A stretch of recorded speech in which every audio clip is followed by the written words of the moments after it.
Estamos Hechos capítulo 13. Obviamente seguimos orando por todas las peticiones. Tuvimos una hermosa reunión el miércoles, 4 horas donde vinimos gran parte de la iglesia. Pudimos orar, fue hermoso. Así que seguir orando por las peticiones de nuestros hermanos. Y Hechos, vamos a ir otra vez. Que hemos estado transitando este libro de Hechos que es el comienzo de la iglesia, ¿no? El comienzo de la iglesia, de cómo comenzó y demás. Y siempre vemos como columna vertebral en el capítulo 1, versículo 8 de este libro de Hechos, donde el Señor Jesús le va a dejar estas palabras a los discípulos y les va a decir, miren, y recibiréis el Espíritu Santo, tendrán poder y me seréis testigos en Jerusalén, en Judea, en Samaria y hasta lo último de la tierra, ¿no? Y ese fue, y es más que un mandato. Yo pienso que es algo más profundo aún que lo que el Señor Jesús dijo y les dejó dicho que cuando tuvieran el poder del Espíritu iban a poder predicar el Evangelio en todos estos lugares. Yo creo que, y todos sabemos, que esto es una consecuencia natural de tener el Espíritu Santo en nosotros, ¿no? De poder decir, el Espíritu está en nosotros, va a ser como algo natural que vamos a tener el deseo de predicar el Evangelio, de vivir en santidad, de capacitarnos de tal manera que lo que no podemos hacer solos, el Señor lo va a hacer por nosotros. Es la famosa Trinidad, Dios Padre, Dios Hijo, Dios Espíritu Santo. La persona del Espíritu Santo. Y yo te pregunto en esta mañana, ¿cuánto oramos y le decimos, Espíritu Santo, y le hablamos al Espíritu Santo? Son los tres en uno, ¿no? Y poder decirle, capacitarnos para lo que no podemos solos. Capacitarnos para enfrentar situaciones que me cuestan, en mis debilidades, en mis pensamientos. El Espíritu está ahí dispuesto ahí para poder estar contigo. Hemos visto también en este transitar de que ahora se abre la puerta real para predicar a todo el mundo, a los gentiles. Hemos visto cómo se ha predicado en Jerusalén, en Judea, en Samaria, a todos estos judíos. Inclusive uno puede decir, bueno, pero habían algunas personas que no lo eran, como Cornelio, como el etíope, que lo vimos, ¿no? ¿Se acuerdan? Pero eran hombres que conocían de Dios. Pero se abre la puerta para predicarle a personas que realmente no conocían de Dios, que no conocen nada de Dios. Y se abrió esta etapa del resto de la tierra. Ya Jerusalén ya se cumplió, la etapa de Samaria y Judea a través de una persecución después de la muerte de Esteban, se va a cumplir esto de que predicaban el Evangelio y se abre el resto de la tierra. Y esta es la etapa como final. Es la etapa que estamos transitando todos nosotros y que seguimos predicando el Evangelio a un montón de personas. Y se hace, la realidad es que empiezan los viajes misioneros de Pablo y se hace no a través de una persecución, sino ya a través de un llamado, ¿no? Es el llamado de Dios de poder ir y predicar. A partir de este capítulo 13 ya se hace explícito la predicación del Evangelio sin persecución. Hemos visto, y lo último que quedamos, recuerden que la semana pasada en el capítulo 12 fue como un paréntesis para cerrar un poco lo que sucedió en Jerusalén con Pedro y demás, y en el capítulo 11, verso 25, quedamos con el final de la historia que vamos a continuar hoy día. Decía el versículo 25 del capítulo 11, Bernabé y Saulo, cumpliendo su servicio, volvieron de Jerusalén, llevando también consigo a Juan, el que tenía por sobrenombre Marcos. Ahí habíamos quedado nosotros en ese verso 25. Estaban ahí en la iglesia de Antioquía, una iglesia donde Bernabé la vio como, wow, un montón de pecadores gentiles que están ahí. Hay un poco de desorden, pero por la gracia de Dios ya se están juntando y qué lindo. Pero después va a haber una gran hambruna y ellos van a juntar como una ofrenda, van a viajar a Jerusalén y van a regresar nuevamente a Antioquía. Y lo hicieron con Juan Marcos, con Juan, que era de sobrenombre Juan Marcos, ¿no?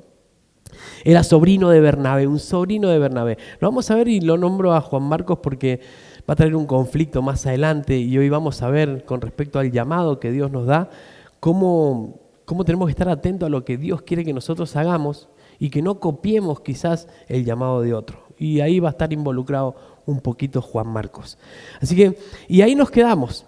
Pero va a continuar, ya están en Antioquía nuevamente y esto es lo que va a suceder hoy día. Hoy comienza como el viaje misionero, el primer viaje misionero de Pablo. Vamos a ver enseguida un mapita rápidamente ahí de cómo se sucedieron los hechos. Hoy vamos a ver una parte de ese viaje misionero, ¿no? De cómo el Señor puso en ellos de ir y predicar el Evangelio. Miren, dice el verso 1, vamos a orar y nos vamos a meter ahí. Señor, Te damos gracias te damos, Señor, por este hermoso día, por la posibilidad que nos das de estar juntos.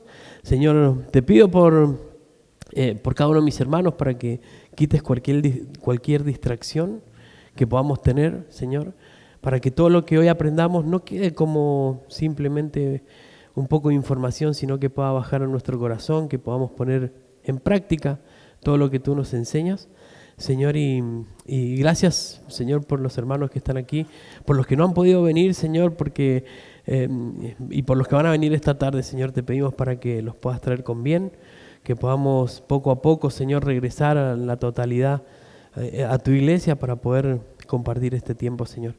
Te damos gracias, Señor, por tu palabra, la dejamos en tus manos, que seas tú hablando, que no haya ninguna idea ni nada que sea nuestra, Señor, sino que seas tú hablando a nuestros corazones. En el nombre de Jesús.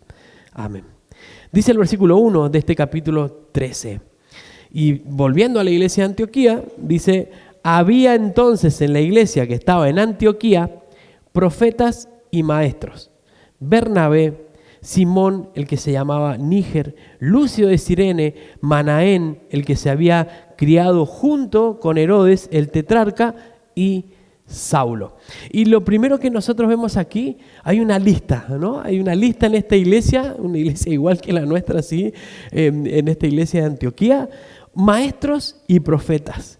La realidad es que hay una ensalada de personas ahí, ¿no? Hay una ensalada de personas sirviendo al Señor. Y las detalla, y para entender un poquito, yo creo que es una ensalada, es como todos nosotros, un montón de personas distintas buscando de lo mismo, buscando la verdad, buscando el único camino, el único camino, la única vida, es Jesús, ¿no? Y están exactamente lo mismo, y ahí están maestros y profetas. Esto lo detallamos y yo quería un pequeño detalle, porque cada uno de nosotros nos podemos identificar quizás con alguno de ellos, ¿no?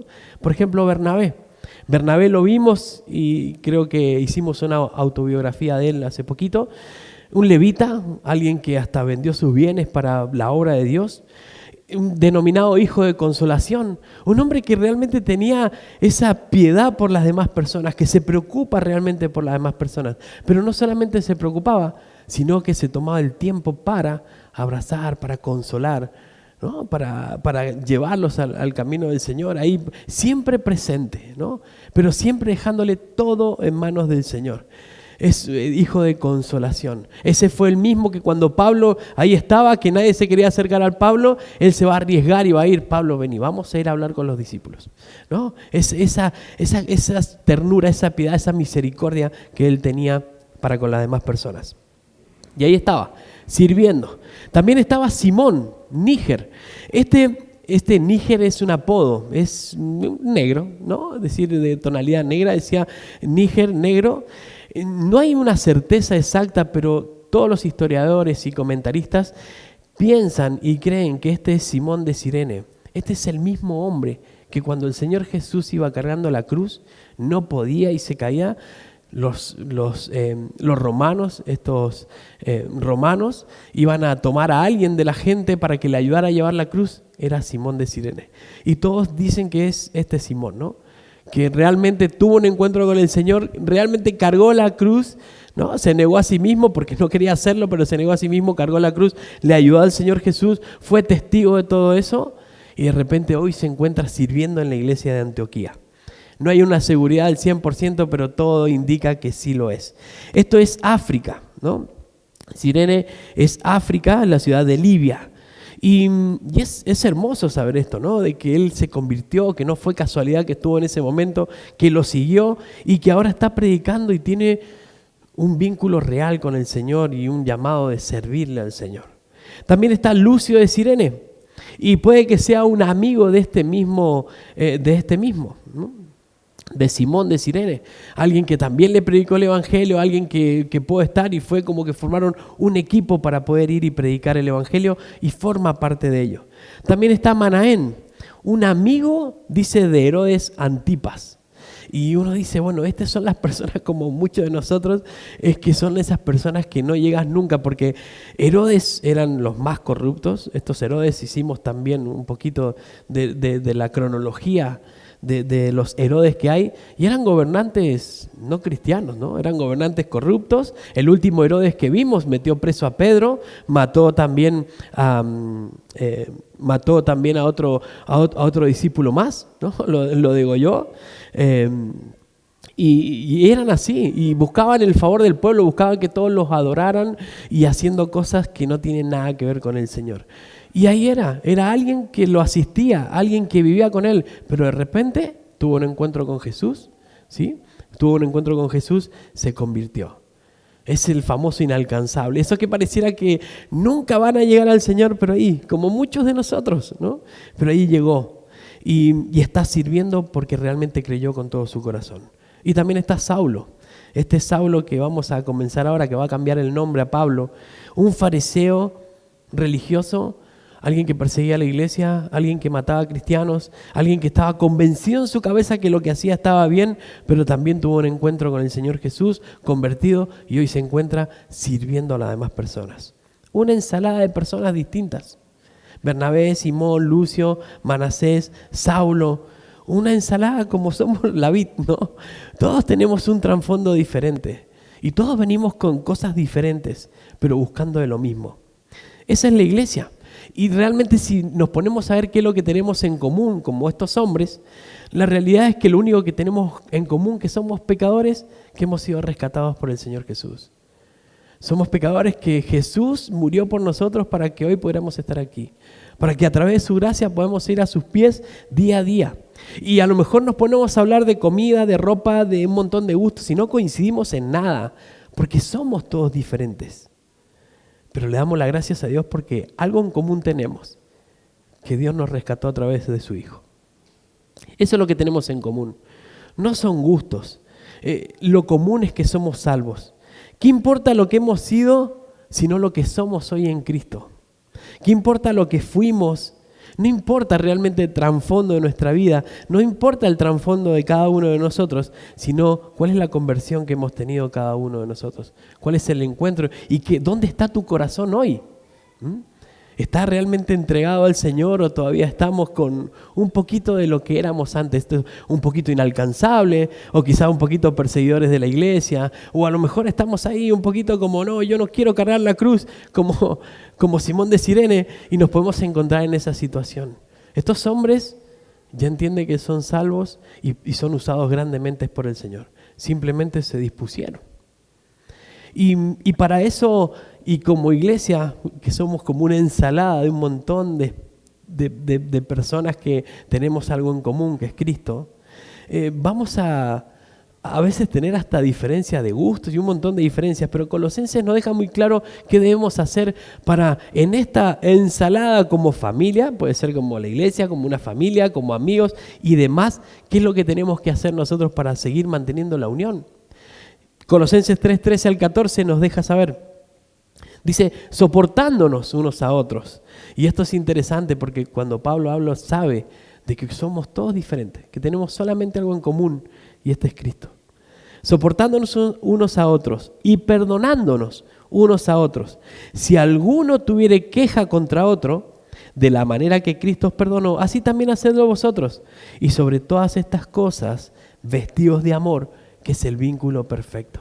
Y vestirse de amor, no es el amor que sentimos, hemos visto millones de veces, es el amor que se elige, un amor que todo lo sufre, todo lo soporta, todo lo espera. Es ese amor. Todos los días ponerme como me cambio de ropa, vestirte con la camiseta de ese amor, y soportarse unos con otros. Ahora, ¿qué es lo necesario para que nosotros podamos disfrutar de esto? De poder tener como esta iglesia profetas, maestros, que ya vamos a explicar qué es lo que es porque hay una confusión muy grande con la palabra profetas también. Pero, ¿dónde se proveen profetas y maestros? ¿Dónde está dónde nace y dónde se proveen estos para poder aprender? En la iglesia. En la iglesia. ¿Dónde están? Por eso es la necesidad que tenemos de congregarnos también. Este es el diseño de Dios. ¿Qué es ser un profeta?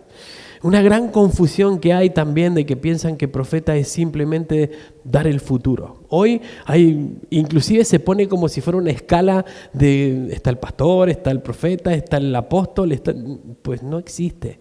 La realidad es que un profeta es el que declara la verdad, es el que da la palabra de Dios.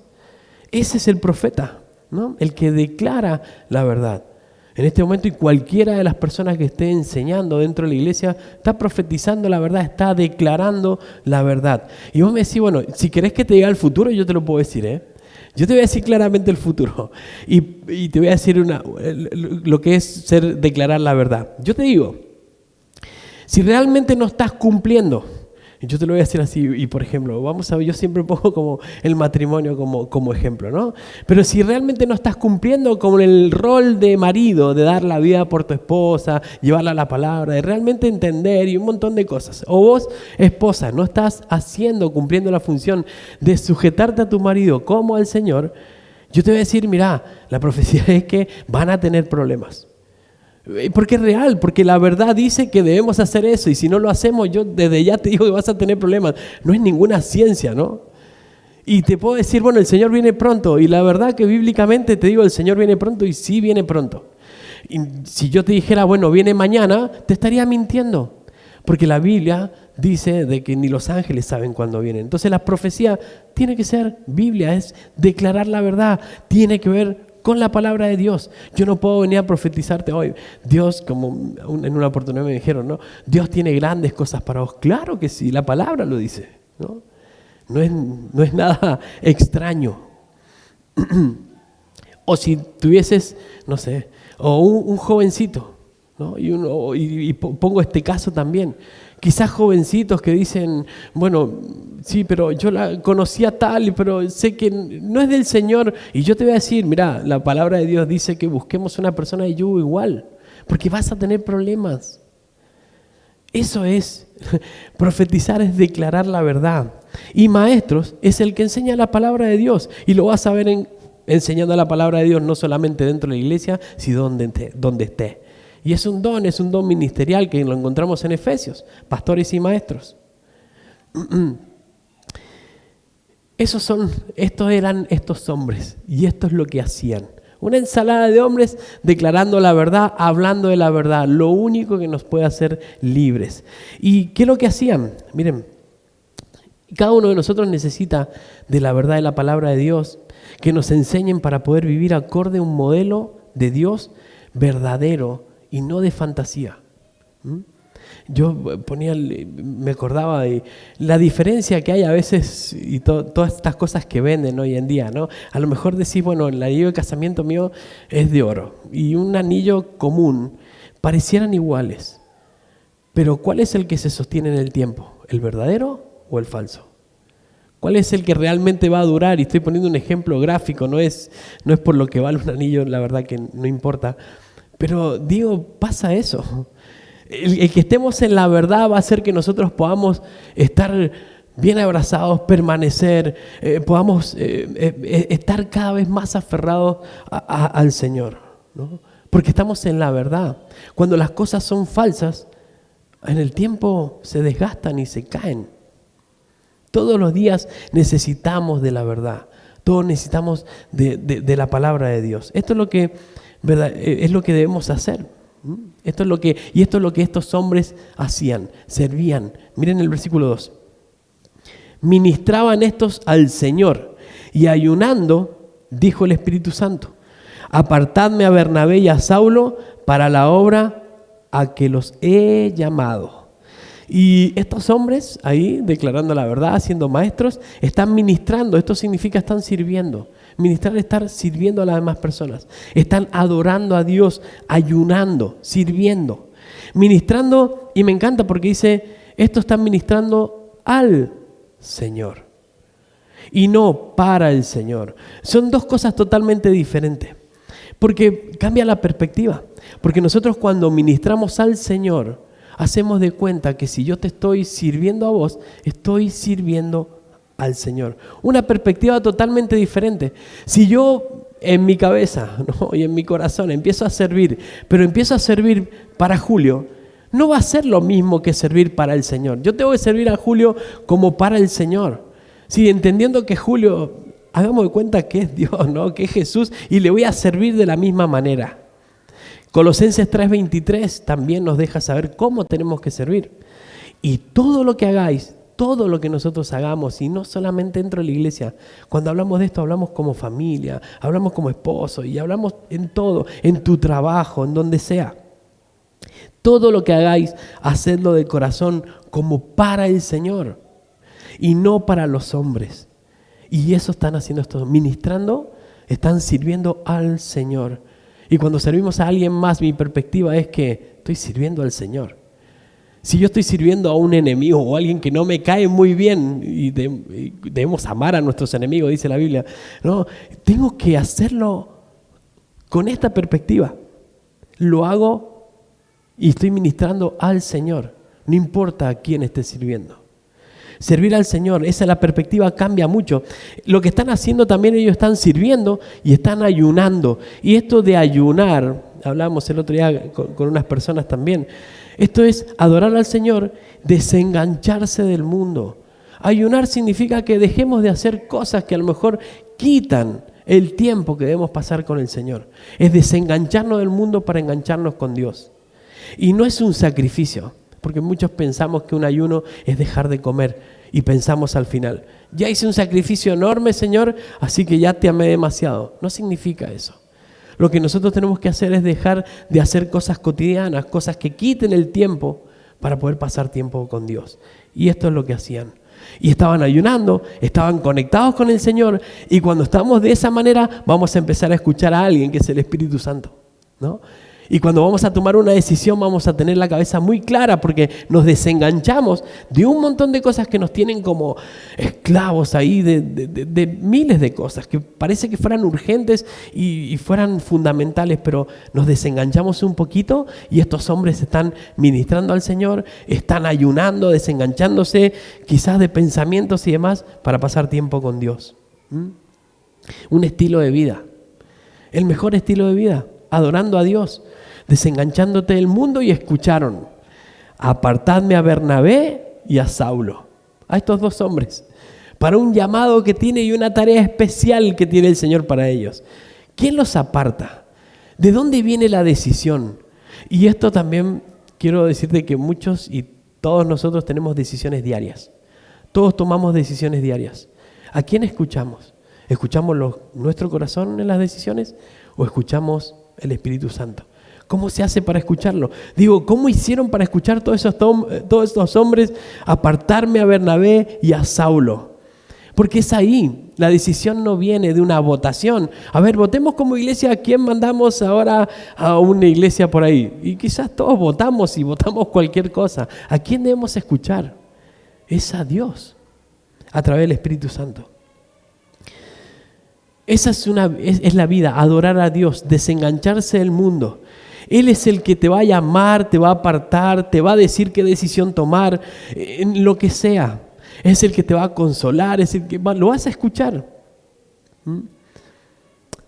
Creo que hay una obra para cada uno de nosotros. Y seguramente hay un llamado para cada uno de nosotros. A muchos nos llamó para el ministerio. Hemos sido llamados también para ser padres, hemos sido llamados para ser esposos, hemos sido llamados para ser esposas, hemos sido llamados a un montón de llamados.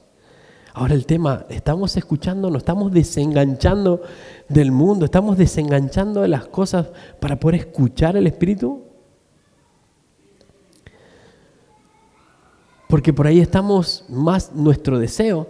Y puede ser mi deseo el que esté decidiendo por el Espíritu Santo. Y puede ser mi deseo que, pero es que yo quiero esto y Dios me dijo. Y tu deseo se está interponiendo en la obra del Señor. Es el Espíritu el que manda, es el llamado de Dios. Miren, yo miraba acá, dijo el Espíritu Santo, y probablemente el llamado llegó a través de este ministerio en la iglesia de Antioquía, y a lo mejor ha llegado, no sé, quizás todos unánimes sintieron, ¿no?, la voz del Señor, o no sé si fue una voz audible, no lo explica, y podemos ponerle 1000 razones, pero cuando el Señor quiere hablar claramente y cuando es del Señor, todos van a escuchar exactamente lo mismo. Y nos puede pasar como iglesia cuando tomamos decisiones. Quizás pasamos mucho tiempo orando y esperando, hasta que unánimemente el Señor hace las cosas de una manera que ninguno de nosotros, por más estrategia que pueda llegar a tener, puede lograr hacer. Y eso hace Dios en tu vida particular, en todo. Hay un comentario de Morgan que me encantó y se los voy a leer. Dice: no puedo ni imaginarme por un momento que la asamblea escuchó una voz. Este es el error que muchas veces cometemos. Tratamos de forzarnos nosotros mismos al éxtasis para poder escuchar esa voz. Y entonces nos imaginamos que la escuchamos. Cuando lo que tenemos que hacer es básico, es lo que vemos en estos hombres. Es desengancharnos, orar, ayunar, tranquilo, esperar. Y el Señor va a hablar. De alguna manera lo va a hacer. A veces nos preocupamos tanto para poder escuchar a Dios que nos autoconvencemos de, ay, Señor, y no sé, y esto y el otro, y entramos en un éxtasis, ya lo escuché el Señor. Y resulta que fue un deseo. Y fue un deseo que puede ser válido, bueno, pero hemos visto muchas veces en la Biblia que el Señor te dice que sí, te dice que no, te dice que tenés que esperar. Y lo hemos visto a David, tendría que hacerle una casa al Señor, y parece bueno y parece lindo, pero el Señor te dice que no, y tu deseo sale a relucir una y otra vez. Y este llamado es personal. Dijo: separen a Bernabé y a Saulo. No preguntó, ¿quién quiere ir? Ya el Señor ya predestinó a quién tenía que hacerlos. Hay muchos llamados y creo que todos tenemos que escuchar llamados y vamos a ver esta definición al final en las conclusiones. Hay muchos llamados, pero esto es importante porque podemos llegar a escuchar o ver el llamado de, no sé, el llamado de alguien más. Y podemos estar anhelando el llamado que no es tuyo, no es un llamado que a lo mejor Dios ha puesto en tu corazón y es un llamado que te ha llamado la atención de alguien más y demás. Y tenemos que entender que hay un llamado para cada uno. A veces puedes decir, no, estoy empecinado y yo me gustaría ser pastor porque a lo mejor me ves solamente un domingo. ¿Sabes qué? Es un llamado para que se sostenga. Realmente es muchas las cosas que tenés que hacer, son muchas. Y es un buen anhelo. Pero tiene que ser un llamado real. Y así para todo. El Espíritu te va a llamar, te va a ordenar, te va a enviar, te va a capacitar. El Espíritu te va a sostener.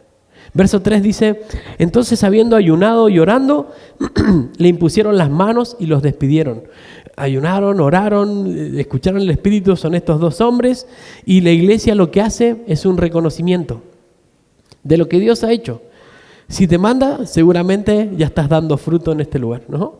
Si te va a mandar a algún lado es porque estás dando fruto y va a ser como natural, no va a ser algo como extraño. Dice el verso 4, ellos entonces, enviados por el Espíritu Santo, descendieron a Seleucia y de allí navegaron a Chipre y llegaron a Salamina y anunciaban las palabras de Dios en las sinagogas de los judíos. Tenían también a Juan de ayudante. Yo tengo un pequeño mapita que se los quiero mostrar rápidamente para que vean cuando es un llamado.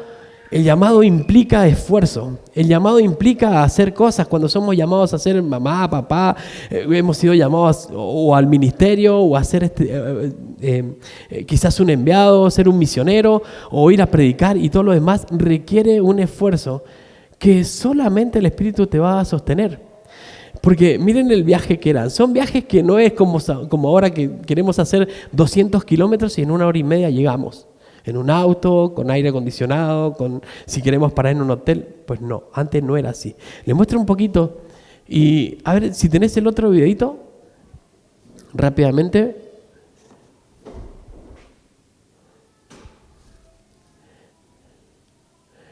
Es un videito de cómo empieza el viaje misionero y todo lo que tienen que hacer.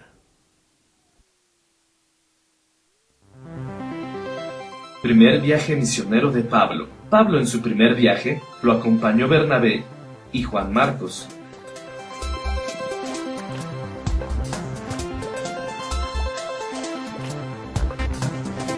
Saliendo de Antioquía, de Siria, a Seleucia. Luego navegaron a Salamina en Chipre. De ahí pasaron por Pafos. En ese lugar, un mago llamado Elimas procuraba apartar de la fe al procónsul de esa región, a quien le estaba hablando Pablo. Elimas es reprendido por Pablo y queda ciego. De Pafos se van a Perge, pero Juan Marcos se regresa a Jerusalén.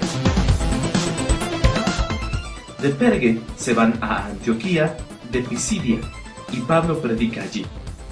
Muchos gentiles creyeron, pero los judíos, instigando a mujeres piadosas y distinguidas, los expulsaron. De Antioquía se van a Iconio, y muchos judíos y griegos creyeron en el Señor Jesús. Pero algunos judíos y gentiles se lanzaron a apedrearlos, así que huyeron a Listra.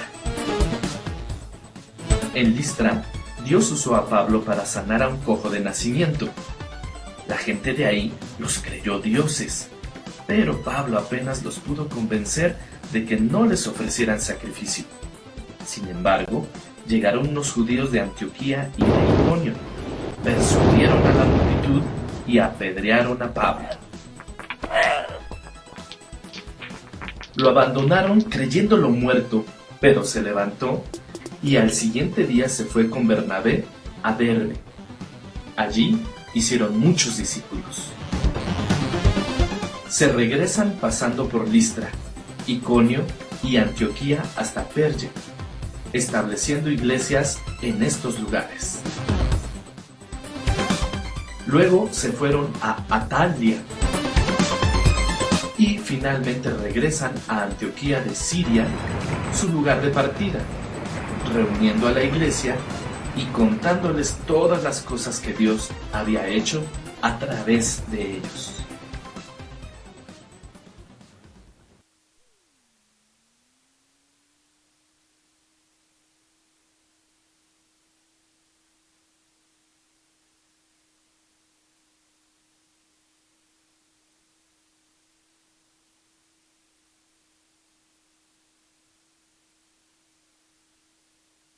Que el llamado a ser esposo y va a ser todo color de rosas. No, el Señor, van a haber pruebas, van a haber dificultades, van a haber un montón de cosas, ¿no?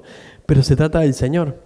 Y aún así, Pablo dice, vivir es en Cristo y morirme es ganancia, decía él, ¿no? Y él se contentaba con lo bueno, con lo mucho, con lo poco, una leve tribulación momentánea y pasaba por todo eso. Y este es el primer viaje que van a hacer. Ellos van a ser enviados por el Espíritu a Seleucia, ahí lo vimos, van a navegar a Chipre, llegan a Salamina, anunciaban la palabra de Dios en las sinagogas, y este era un pequeño problema porque tenían que ir a los gentiles, pero había algo todavía, un chip o un clic que no les hacía a Pablo, pero ya el Señor se va a encargar con esos.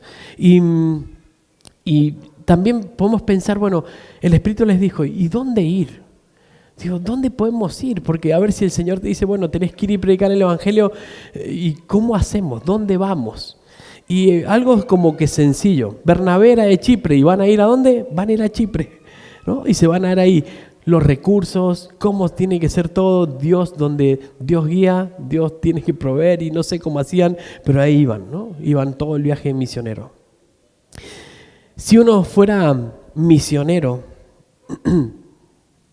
¿por dónde empezarías a predicar? El Señor nos ha pedido que tenemos que ir y predicar el Evangelio. ¿Dónde empezarías? Mi pregunta, ¿no? ¿Dónde empezarías? Lo vemos aquí que Bernabé es de Chipre y empiezan por ahí. Y sobrenaturalmente natural los va a guiar. Los va a guiar. Como inclusive pensaba hoy en día también cómo sobrenaturalmente te ha guiado para servirle al Señor. Si estás sirviendo en el ministerio o en algún área de tu vida, ¿cómo lo hizo el Señor? Distinto es cuando estamos en pecado. Y estamos en pecado y no vas a poder ser guiado por el Señor. Va a ser tu vida, va a ser tu deseo, va a ser inclusive tu pecado el que te va a paralizar y no te va a permitir hacer lo que el Señor quiere. Un problema que se suscitó es que el Espíritu Santo dijo también apartar a Saulo y a Bernabé. Nunca dijo Juan, ¿no? Pero Juan se va a mezclar y eso va a traer complicaciones también. ¿Qué pasó con Juan? Y a lo mejor se emocionó por el llamado de alguien más, se emocionó por el llamado de Bernabé, de Saulo, y ellos se lo llevan a Juan. Y va a traer una crisis que lo vamos a ver más adelante en el capítulo 15. Por eso podemos estar en ese lugar, podemos estar siendo guiados por Dios o emocionalmente porque pensamos que es lo correcto, vamos y hacemos cosas que no tienen nada que ver con el Señor. Y nos cargamos con cosas que tampoco el Señor te pidió. Y ahí estaba ese jovencito, seguramente, no, llévenme, yo quiero ir, yo le hago las maletas, estoy emocionado, un joven, yo hago todo. Pero va a traer una crisis porque no se va a sostener. De última, ahí veíamos en el video que de un lugar ya se vuelve, ¿no? Se va a volver. ¿Y qué es lo que decía en el verso 6? En el verso 6 dice, y habiendo atravesado toda la isla hasta Pafos, que estaba por aquí, donde estamos, Chipre, acá, habiendo atravesado hasta Pafos, dice, hallaron a cierto mago falso, profeta judío, llamado Barjesús. Y ahí empiezan los obstáculos, ¿no? Y ahí empieza, porque parecería lindo, bueno, vamos a aplicar el evangelio, muchos se van a convertir, pero no, lo vamos a encontrar con diferentes tipos de personas. Hoy, Barjesús, que significa hijo de Jesús. ¿Y qué es lo que hace este hombre? Lo contrario a lo que veíamos al principio de ser profeta o maestro, él declaraba falsedades de parte de Dios. Era judío, la realidad que él conocía de Dios, pero era un falso profeta, ¿no? Porque no declaraba la verdad, era un hechicero, ¿m? Y era judío. Él conocía la ley, sabe que esto de la hechicería es en contra de la ley del Señor, pero tenía todo para hacerlo bueno, pero él decidió hacerlo malo. Y él entiende la ley y todo, pero él decide hacerlo malo. Dice el verso 7 que estaba con el procónsul Sergio Paulo, es como un político, varón prudente. Llamando a Bernabé y a Saulo, deseaba oír la palabra de Dios. Esto de que él era un varón prudente significa que era sagaz, que era muy inteligente, ¿no? Y este político estaba con este hechicero ahí. Pero este hechicero, miren lo que hace en el verso 8. Pero le resistía Elimás, el mago, pues así se traduce su nombre, procurando apartar de la fe al procónsul. Él lo que está tratando de hacer es que la verdad que Saulo y Bernabé están predicando no llegue a este procónsul Sergio Paulo. Saulo y Bernabé predican y el procónsul dice, che, he escuchado de algo, tráiganmelo, quiero escuchar la palabra de Dios. Un entusiasmo tremendo. Y Barjesús, que tiene un nombre hebreo, pero se cambia a Elimás, que es como un nombre artístico en realidad, ¿no? Porque no le pegaba muy bien, un nombre arábigo, y era como Elimás, era un nombre así bien artístico en realidad. Y se puso Elimás, que significaba hombre sabio, y no era sabio, estaba haciendo lo contrario a la voluntad de Dios. Es un judío, pero tiene una careta puesta. Y Elimás, este hombre sabio, tiene una careta porque está impidiendo que el evangelio llegue a un procónsul, que llegue a alguien más. Y conocer la verdad sabemos que nos hace libre. Y cuando estamos en mentiras, la verdad no es buena, ¿no? Entonces tenemos que evitar que la verdad llegue porque si no me van a descubrir. Y eso es lo que le estaba pasando a Elimás. 1 Corintios 6, 9 al 10 dice lo siguiente. ¿No sabéis que los injustos no heredarán el reino de Dios? No estaba en la justicia. Él, miren, va a decir, no quería que llegara el evangelio a este hombre. No erréis, porque dice, ni los fornicarios, ni los idólatras, ni los adúlteros, ni los afeminados, ni los que se echan con varones, ni los ladrones, ni los avaros, ni los borrachos, ni los maldicientes, ni los estafadores heredarán el reino de Dios. Durísimo. No es duro, es la realidad. Gálatas 5, del 19 al 21, cuando andamos en nuestra carne, estas son las obras de la carne: adulterio, fornicación, inmundicia, lascivia, hechicerías. Este hombre decidió no seguir al Señor, seguir su carne, seguir sus deseos. Hechicerías, eso es lo que hacía. Pleitos, celos, hechicerías, enemistades, pleitos, celos, iras, contiendas, disensiones, herejías, envidias, homicidios, borracheras, orgías, cosas semejantes a estas, acerca de las cuales os amonesto, como ya los he dicho antes, que los que practican tales cosas, ¿qué dice? No heredarán el reino de Dios. Miren, conoce la verdad. Él es un judío que ha conocido de la palabra de Dios, pero él está negando que la verdad haga libre a una persona. Y es un problema y es un problema grande, porque no quiere que llegue la verdad. Muchos impiden la llegada del Evangelio. Vemos religiones que impiden la llegada del Evangelio. Vemos inclusive muchas cosas en el mundo, ¿no? Y difuntas y un montón de cosas que no hacen que se pueda llegar a la verdad. Sociedades que impiden que llegue el Evangelio, quizás con ideologías y un montón de pensamientos erróneos, y no quieren que las personas lleguen a la verdad. ¿Qué pasa cuando no estamos en la verdad? Estamos en la mentira. No vas a ser libre nunca. Si estamos mintiendo y estamos en la mentira, no vas a ser libre. Vamos a estar como este hombre con una careta tratando de ser sabios, pero por dentro estamos lejos del reino de Dios. Dice el verso 9, entonces Saulo, que también es Pablo, y acá viene la conversión de su nombre, y todo tiene una explicación por esto. Ahora lo vamos a ver. Se cambia el nombre de Saulo a Pablo, y quizás por lo cultural, porque él ya está pisando tierra gentil y necesita cambiar culturalmente su nombre. He conocido muchos misioneros que lo hacen. Muchos misioneros que cuando van a lo mejor de Estados Unidos a México tienen que cambiar su nombre a un nombre mexicano porque para predicar, y tienen que conocer muy bien el idioma y demás, ¿no? Y así lo hacen. Y Pablo también tiene esa conversión. Dice, lleno del Espíritu Santo, fijando en él los ojos. Miren lo que le va a decir a este hombre. O lleno de todo engaño. Imagínense a Pablo, a este hechicero que está diciendo que es sabio, no intenta que el Evangelio llegue a una persona más para que esa verdad lo haga libre, porque tendrá sus razones comerciales o no lo sé. Pero miren, dice, lleno de todo engaño y de toda maldad. Hijo del diablo, enemigo de toda justicia, ¿no cesarás de trastornar los caminos rectos del Señor? Imagínense, te dicen eso y wow, se enojó Pablo. Pablo está... ¿Qué pasa si te encontrás con alguien así? Con alguien que niega la verdad y que pone la mentira por sobre todo. Él cambia su nombre y todo lo demás. Pienso cómo lo describe a Bar Jesús y le dice, tú eres hijo del diablo. Y la realidad es que Juan, no hay dos opciones en el cristianismo. A veces pensamos que puede haber una opción en el medio y la realidad es que no. Primera de Juan 3:10 nos deja saber esto. En esto se manifiestan los hijos de Dios y los hijos del diablo. No dice, hay hijos de Dios, hijos del diablo, y están los que están ahí en el medio, que están un poquito para acá y un poquito para allá. Hay dos caminos, ¿no? Todo aquel que no hace justicia y no ama a su hermano, no es de Dios. Y este hombre obviamente no ama a su hermano, porque cuando amamos a alguien queremos que la verdad llegue a él, que es la verdad que lo va a hacer libres, y es lo más que podemos hacer, y es lo más hermoso y demuestra el amor más grande, el que Dios pueda llegar a la persona de alguien y llevarlo a los caminos del Señor.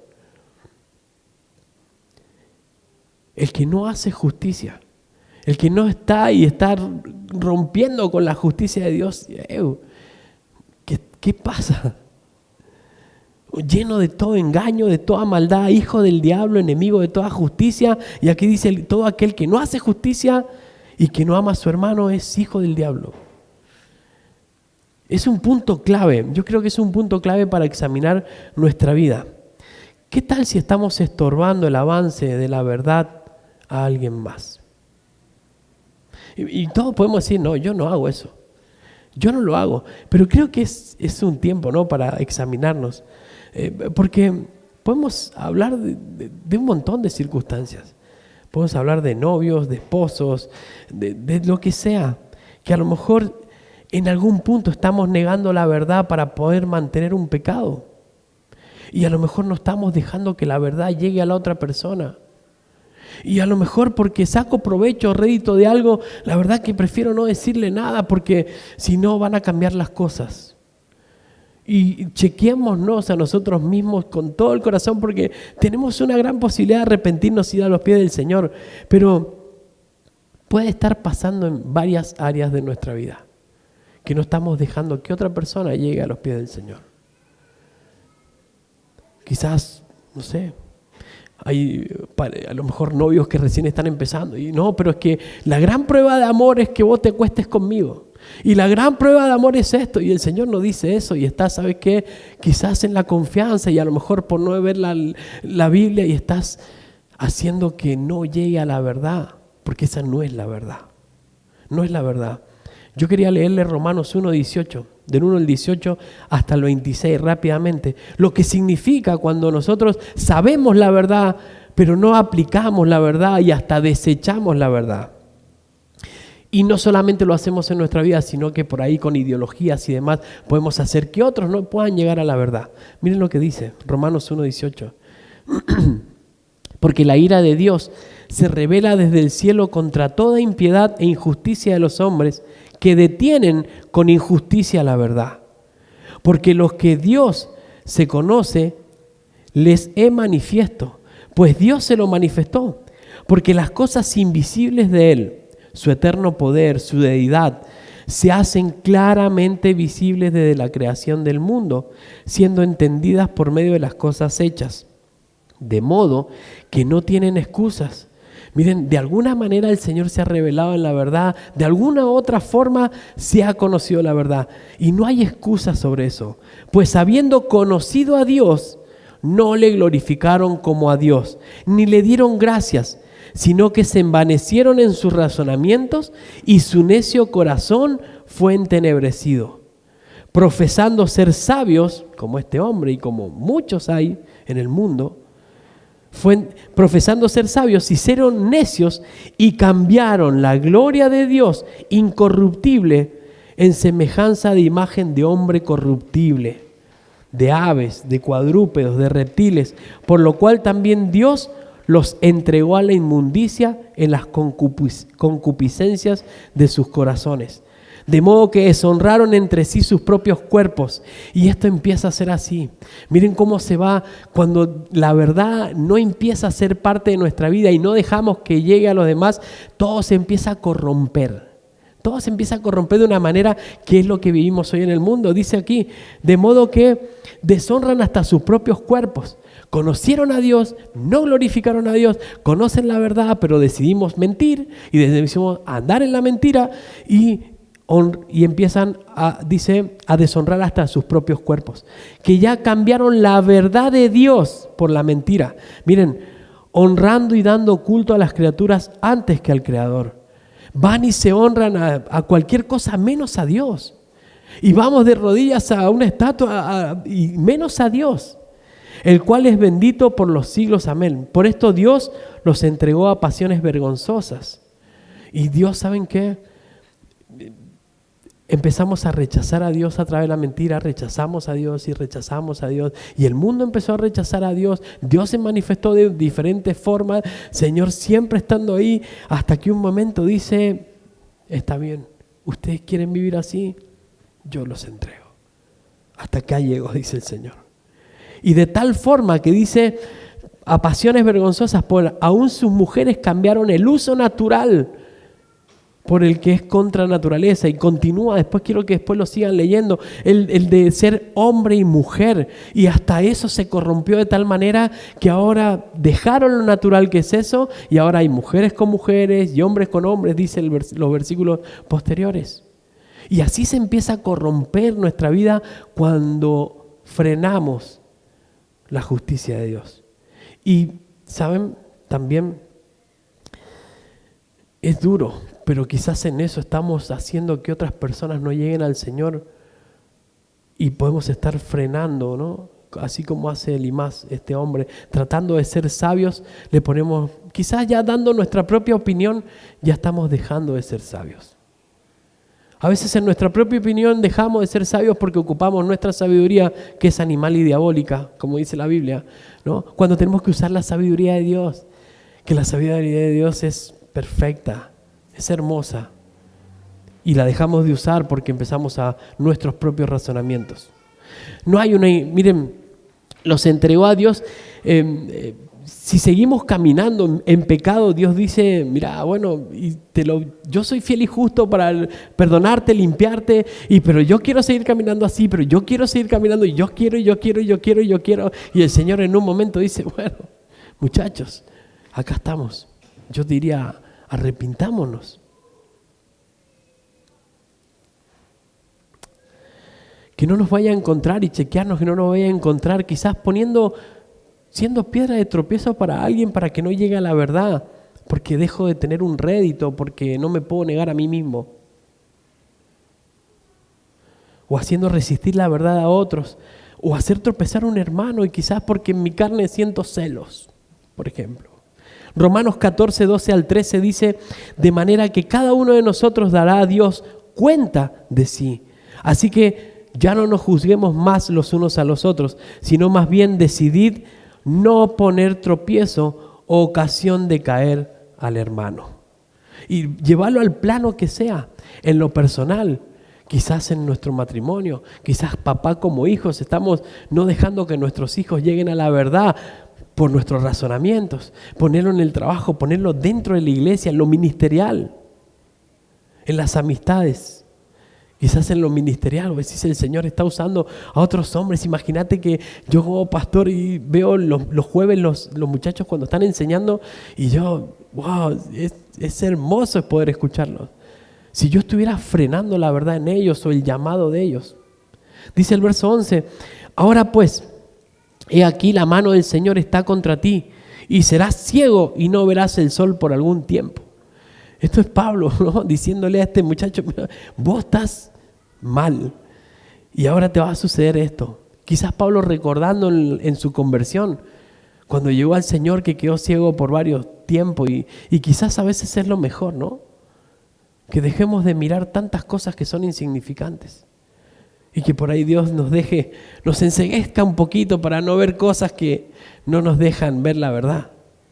Dice el verso 12, e inmediatamente cayeron sobre él oscuridad y tinieblas, y andando alrededor buscaba a quien le condujese de la mano. Imagínense, quedó mal y necesitaban que alguien lo condujese de la mano.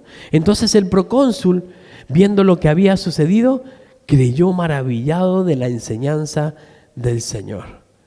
Gloria a Dios, alguien llegó, ¿no? Y a veces hay que exhortar y a veces las personas hay que decirle, no es así. Y ahora, por la gracia del Señor, y Dios se glorificó con el procónsul creyendo. En la misericordia de Dios, fue como Saulo se arrepintió también, ¿no? Cuando quedó también enceguecido y cuánto para pensar y cuánto para ordenar tuvo. El procónsul queda maravillado, no de un milagro, sino de la doctrina del Evangelio, de lo que el Evangelio es. Veíamos, ¿no? Dunamis, la palabra dunamis, dinamita, es explosivo. Cuando creemos y decimos, ¿cómo hizo el Señor para que hoy pueda ser salvo? Envió a su Hijo unigénito en una cruz, murió por vos, por mí, para que hoy podamos disfrutar una eternidad con Él. ¿Qué puede opacar algo así? Y eso es dinamita, es como, wow. Y el procónsul dijo, eso es. Y yo que me estoy preocupando por hacer las cosas con mis propias fuerzas, y yo que creo que tengo que hacer todo esto para agradarle al Señor cuando se trata solo de creer, y en eso de creer se va a despertar el amor por Él, y me tengo que enamorar día a día de Jesús, y enamorarme de tal manera de poder amar a los demás y creer tanto que tengo que vivir en esa gracia y libre, porque la verdad te hace libre. Él queda maravillado, dice, wow, Señor, eso es el Evangelio, gracias, gracias. Es una línea tan delgada el creer por completo al creer a medias, o creer solo una parte al creer por completo la verdad. Es o sos libre o no lo sos.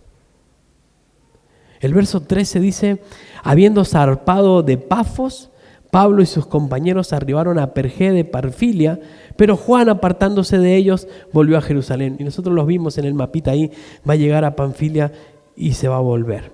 Después va a continuar el viaje. ¿Qué se supone? Miren, Juan, a lo mejor este muchachito que se volvió, quizás extrañaba a su familia o a su novia, porque no era parte del llamado.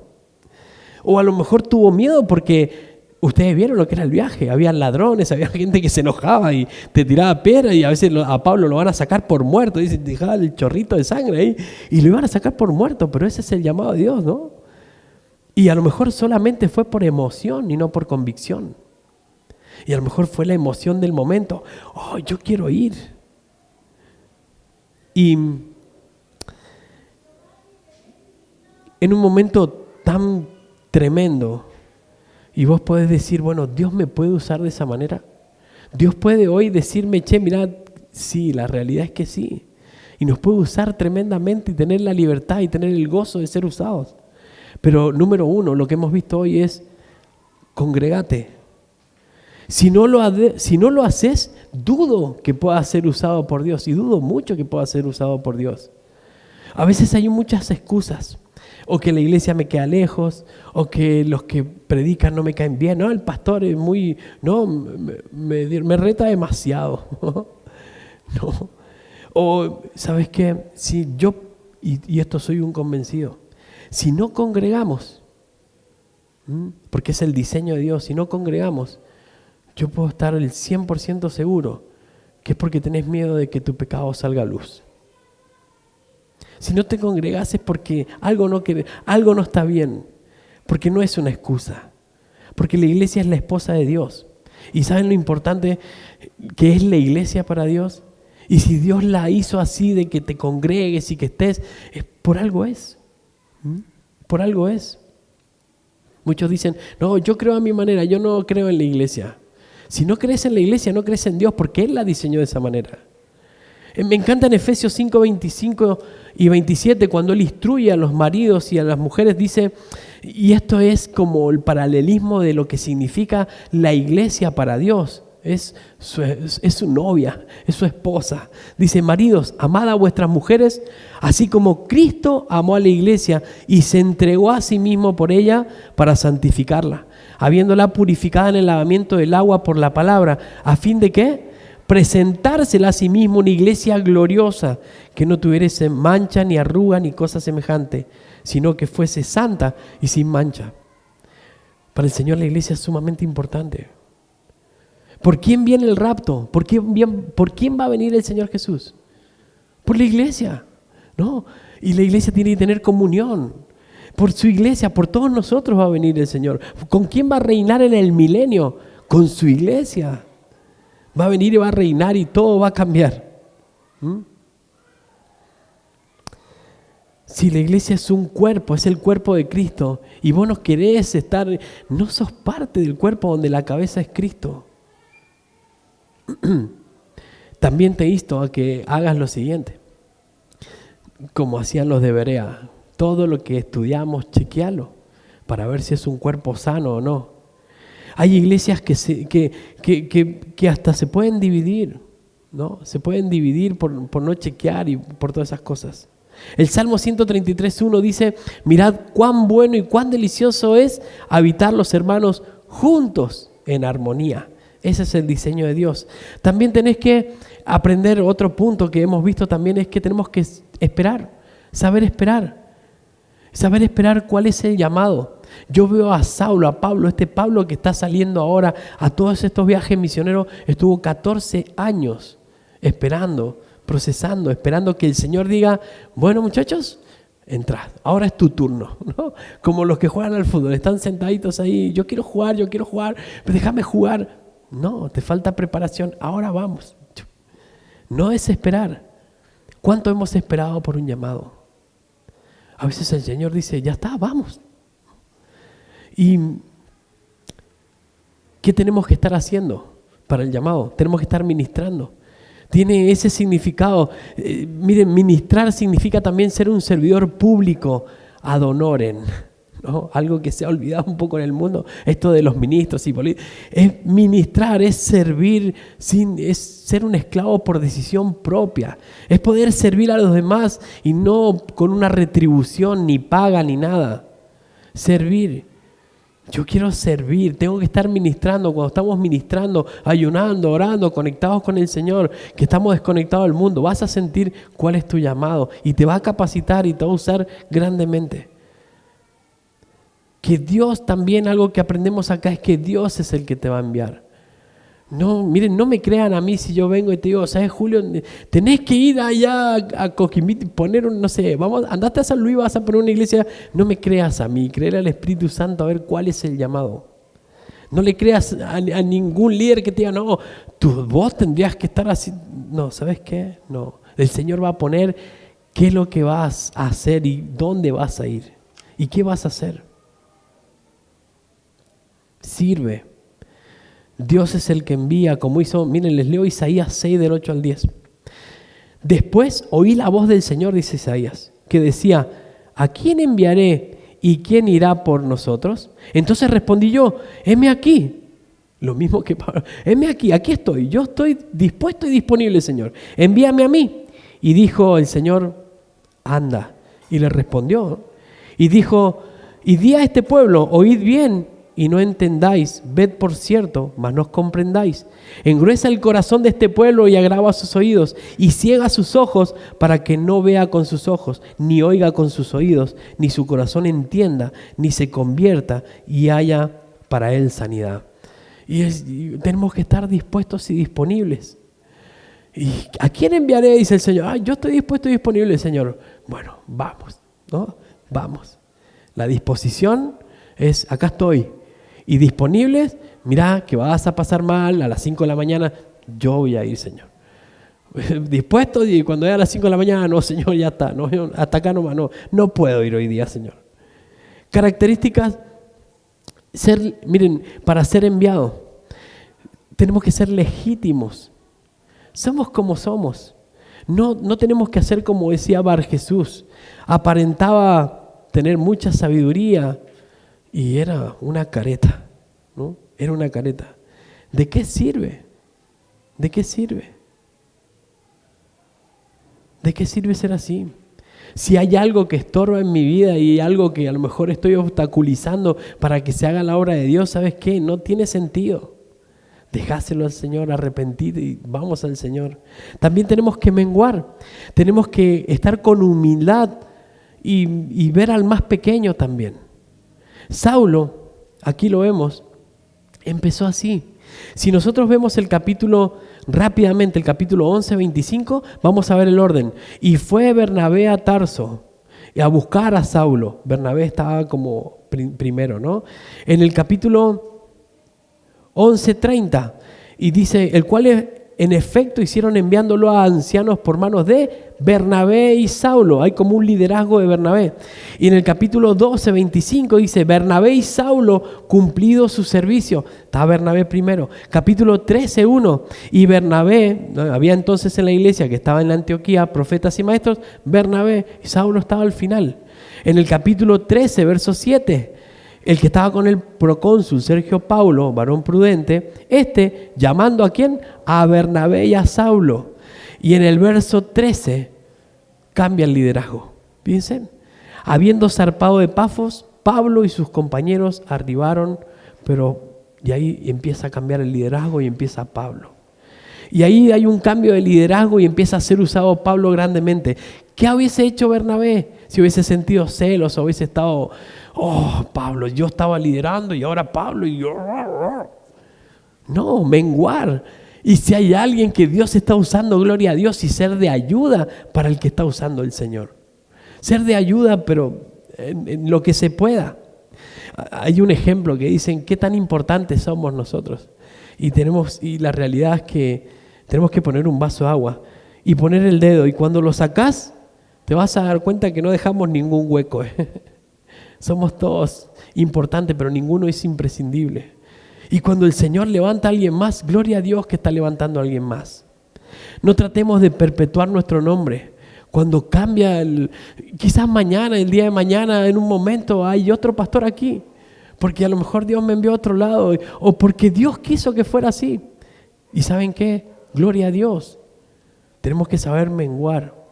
No tenemos que ser como Juan, que de repente en su rebeldía quizás tenía ahí como el llamado, pero el llamado de otro, y no era su llamado, ¿no? En todo tiempo, en todo lugar, en todas circunstancias tenemos que escuchar al Señor. Lo más importante es que en ningún punto tenemos que ser de tropiezo, en nada. Ni para el Señor, ni para la obra, y menos para las personas que tenemos al lado.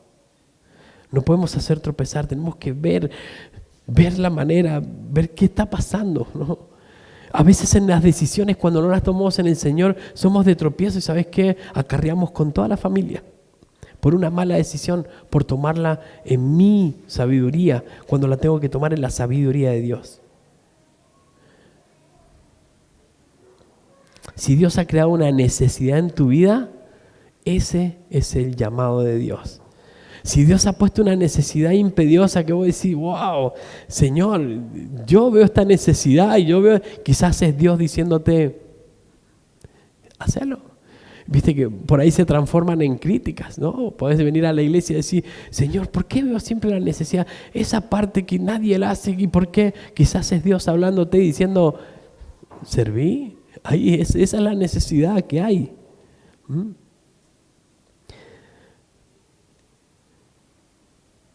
El ministerio y el llamado de Dios en lo que sea, en lo personal y en lo que sea, no es una opción. Realmente se torna una necesidad. Como Pablo lo va a expresar en 1 Corintios 9:16. Ay de mí si no anunciar el evangelio. Porque fue un llamado tremendo de parte de Dios. También dentro del llamado vamos a tener dificultades. 1 Pedro 4:12. Amados, no os sorprendáis del fuego de prueba que os ha sobrevenido, como si alguna cosa extraña os ocurriese, ¿no? Os aconteciese. No es algo raro que pasen estas cosas. Necesitamos entender que aun cuando Dios nos haya llamado a lo que sea, al ministerio o algo, vamos a estar sujetos a grandes pruebas. Pero vale la pena, porque la paz de Dios que sobrepasa todo entendimiento está cuando está la verdad en nuestra vida. Y esa es la verdad. Cuando está la verdad y aún en un llamado y cuando pase lo que pase, la verdad prevalezca en mi vida, siempre vas a estar en paz, porque es la única que te va a hacer libre. Y que todas las cosas te van a llevar a bien acorde al propósito a los que son llamados, dice Romanos 8:28. Y vas a pasar dificultades y vas a ver que todo te lleva bien, porque estás en la verdad. ¿Qué problema cuando estamos en la mentira? O cuando estamos quizás tratando de ser lo que no somos, como este muchacho, ¿no? Como este muchacho. ¿Cuánto estamos sacando el piecito del mundo? ¿Cuánto estamos ayunando, dejando algunas cosas para poder escuchar qué tiene el Señor para nosotros? Oramos. Señor, te damos gracias, Padre. Gracias te damos por este tiempo de tu palabra. Señor, te damos gracias Padre, por este tiempo, Señor. Porque vemos en tu palabra las consecuencias, Señor, de a lo mejor no estar en la verdad, Padre. Y lo vemos hoy en el mundo con tantas ideologías y cosas extrañas que hay, Señor. Y te pido, Padre amado, por cada uno de nosotros que podamos chequear nuestro corazón, porque hoy tenemos la posibilidad de buscarte y te podemos hallar. Y podemos ir a tus pies, Señor, a pedir perdón. Tú tienes el poder para limpiarnos, para perdonarnos, para guiarnos, para hablarnos, consolarnos, escudriñar nuestros corazones. Señor, tienes todo el poder. Vamos a tus pies, Señor. Padre, que si en algún área de nuestra vida, Señor, estamos así como no que tu justicia se frene, no cruce un poquito más, Señor, te pedimos perdón, Señor. Padre, te agradecemos por tu palabra, te pedimos que todo esto pueda bajar a nuestro corazón, entendiendo, Señor, que nuestro cristianismo es un cristianismo práctico, es un cristianismo, Señor, donde todo se trata de ti, Señor. Que nos podamos congregar, Señor, y que podamos tener esta comunión, esta responsabilidad, este compromiso de estar unos con otros para ayudarnos, porque, Señor, nos necesitamos, somos un cuerpo, Señor. Te damos gracias, Señor, por este tiempo. Te pido por este domingo, para que podamos seguir disfrutando de la familia, del descanso, de todo, Señor. Y te pido, Señor, por tu iglesia, por la vid, Señor, por tu iglesia, para que podamos escuchar muchas veces, apártame a este y a este o a este matrimonio, y que podamos escucharte grandemente y podamos cumplir con tu entera voluntad en todo lo que tú quieras hacer como iglesia, Señor, porque es tuya, no es de nadie más, Señor, y que podamos cuidarla y podamos estar alineados a tu voluntad en todo. Te damos gracias, Señor, y te pedimos que lleves con bien a nuestros hermanos. También te pedimos por los que están conectados, que los bendigas grandemente. En el nombre de Cristo Jesús, te damos las gracias. Amén y amén. Recuerden que después hay personas para orar por vos, así que para que oremos y podamos retirarnos. Nos vemos. Bendiciones.